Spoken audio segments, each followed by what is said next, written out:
This is TPG, Performance Hiring, helping you hire candidates who beat the market. How can you remove personal bias from your hiring process? The answer to this lies in becoming more empirical by the way you approach your assessments. So I would suggest using a 7-point scoring scale for every single one of your critical success factors that you are testing for. So 1 being a fail, 7 would mean that you are a guru, you are in the top 1% for your profession.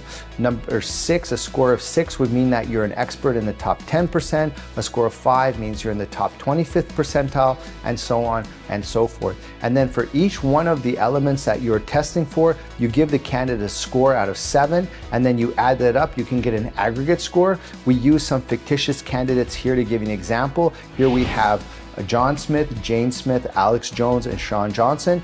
You can clearly see that Jane has the highest score overall, but when we break down the individual score set, you can see that Alex Jones actually scores the highest by a landslide in the digital skill set arena. So this is where we stop from making a false positive and start to ask the question, do we want to pass up on a spiky skill set that's really in line with how we're going to grow our business, i.e. e-commerce and online, or do we want to have a more well-rounded candidate but who might have a skill gap in the critical area that's going to allow us to generate revenue and net profit? And this is how applying an empirical analysis to your assessment protocol will help you remove personal bias.